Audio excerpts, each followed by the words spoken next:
Good evening. Today I'll be talking about Boris Johnson's inaugural address, 24th July 2019. Boris Johnson has delivered his first speech in Downing Street after becoming the UK Prime Minister. Good afternoon. I have just been to see Her Majesty the Queen, who has invited me to form the government, and I have accepted. I pay tribute to the fortitude and patience of my predecessor and a deep sense of public service. But in spite of all our efforts, it has become clear that there are pessimists at home and abroad who think that they have, after 3 years of indecision, that this country has become a prison to all the arguments of 2016 and that in this home of democracy, we are incapable of honoring a basic democratic mandate. And so I'm standing before you today to tell you, the British people, that those critics were wrong. The doubters, the doomsters, the gloomsters, they are all going to get it wrong again. That the people who bet against Britain are going to lose their shirts because we are going to restore trust in our democracy and we are going to fulfill the repeated promises of Parliament to the people and come out of the EU on October 31st. No if or but. And we will do a new deal that will maximize the opportunities of Brexit while allowing us to develop a new and exciting partnership with the rest of Europe based on free trade and mutual support. I have every confidence that in 99 days that we will crack it. But no, but you know that we aren't going to wait 99 days because the British people have had enough of waiting. The time has come to act, to take decisions, to give strong leadership, and to change the country for the better. And though the Queen has just honored me with this extraordinary office of state of my job is to serve you, the people. Because if there's one point we politicians need to remember is that the people are just our bosses. My job is to make your streets safer. And we are going to begin with another 20,000 police on the streets and we will start recruiting forthwith. My job is to make sure that you don't have to wait for 3 weeks to see your GP. And we start this work this week with 20 new hospitals upgrade and ensuring that money for the NHS really does get to the front line. My job is to protect you and your parents or grandparents from the fear of having to sell your home to pay for the cost of care. And so I'm announcing now on the steps of the Downing Street that we will fix the crisis of social care once and for all with the clear plan that we will prepare that to give every older person the dignity and security they deserve. My job is to make sure that your kids get a superb education wherever they are in the country. And that's why we have already announced that we are going to level up per pupil funding to primary and secondary schools.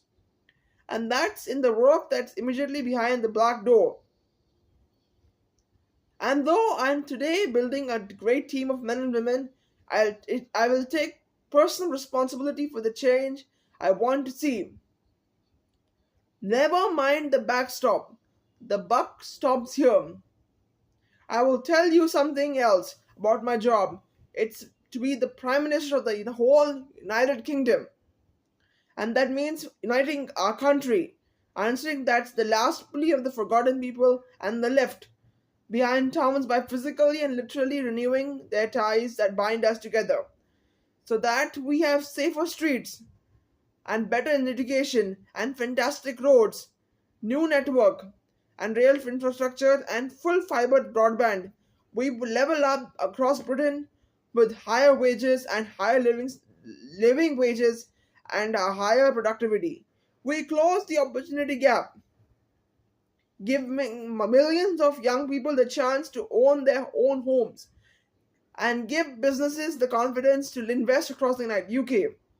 Because it is time we unleashed the productivity power not just of England, London and the southeast, but in every corner of England, Scotland, Wales, and Northern Ireland.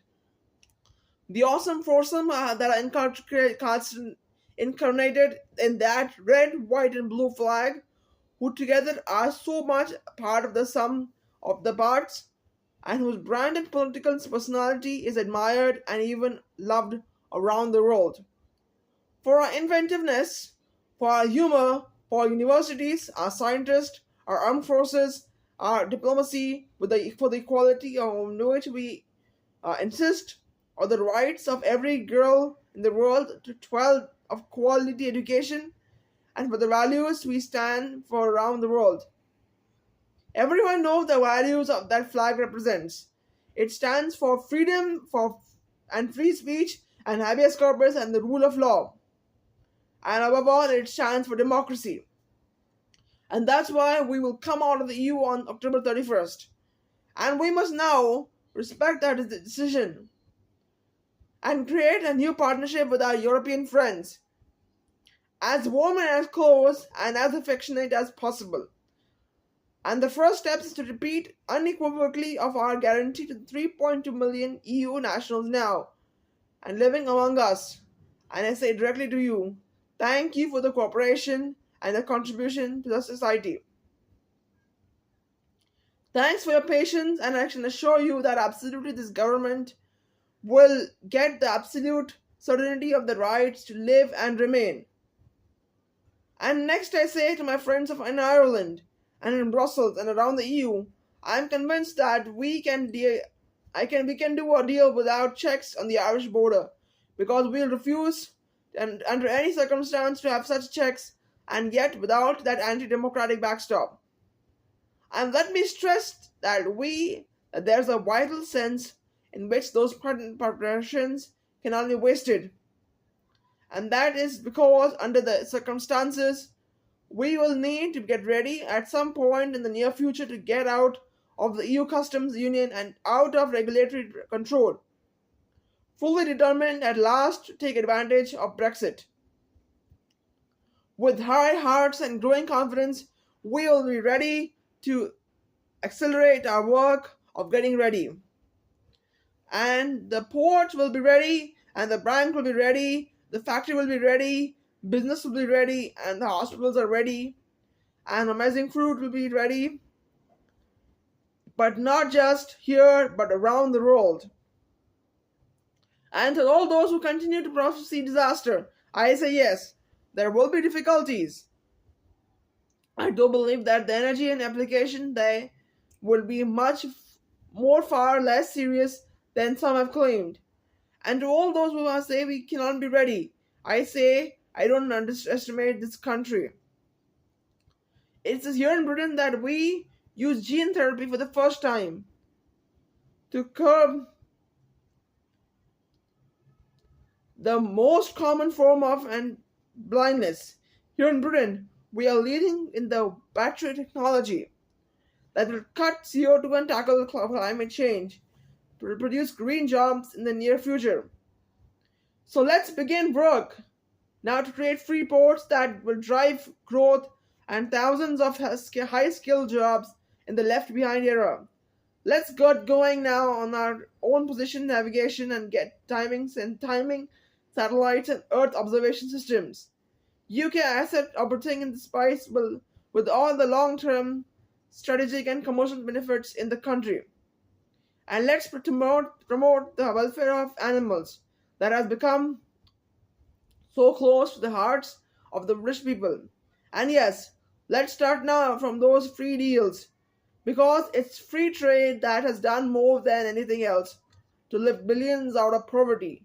And after 3 years of unfolding self-doubt, it's time to change the record. To recover our national historic rule as an enterprising, outward-looking, and truly global Britain, generous in temper and engaged in the world. No one in the last few centuries has emphasized and succeeded in batting against the pluck and nerve and ambition of this country.